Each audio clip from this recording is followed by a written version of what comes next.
A Pakistani truck owner wanted to drive a 13-meter semi-trailer, so he asked their repair shop to custom-make one. Even though the trailer itself is already overweight, the final product turned out to be highly sturdy and durable. The two welded and extended I-beams in front of us are the trailer's load-bearing beams crafted by the repair shop. The cross-beams are laid out according to standard intervals to make assembly easier. Smaller I-beams are then used to align the beams by threading them through pre-drilled holes, ensuring that the two beams are perfectly aligned and making it easier to match the crossbeams. Since the beams need to fit closely with the crossbeams, they are tightened using a hoist. Once the intervals of the beams are confirmed, all the small I-beams are threaded through the holes. These will serve as the truck bed's load-bearing crossbeams.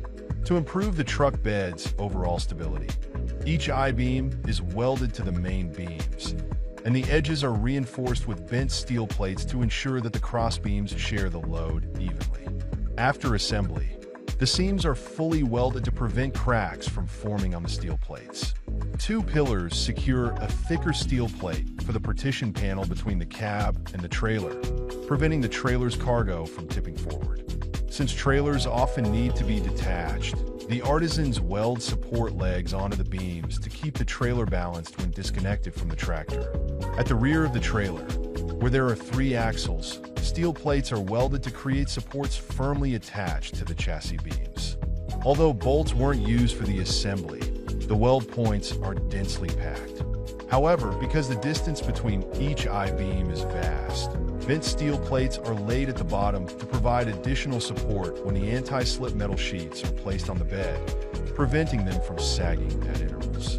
Once the metal sheets are neatly laid out, they are welded into one piece, and the bottom is welded to the truck bed to prevent them from detaching after prolonged use. After an hour of welding by the skilled artisans, the truck bed is now fully formed. In Pakistan, a country rich in artistic spirit, even the side panels have been welded with unique designs. Cargo on such flatbed trailers usually needs to be secured with various ropes. So many rope tighteners are welded to the sides. The more tighteners welded on, the less likely the cargo will fall off during transport. Once the 6 supports at the bottom are securely fixed, the central pin locks the leaf spring brackets, and large nuts tighten them completely. Since trailers don't have their power, the leaf springs are lifted with a hoist, and the installation of the 6 sets of leaf springs is completed quickly with bolts.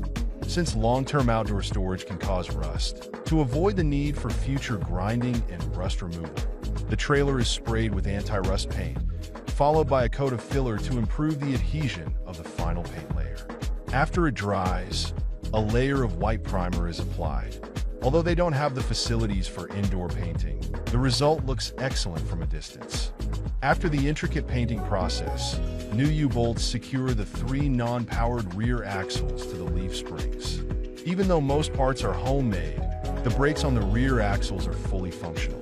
This means that even if the owner loads more cargo, the trailer will still provide some braking ability. The tires can be installed once the brake drums are secured with nuts. Although each tire's wear is different, they should still be good for another 100,000 kilometers. With the 12 tires bolted on by the artisans, the trailer is now ready for the owner to hitch up and hit the road. What do you think of the skills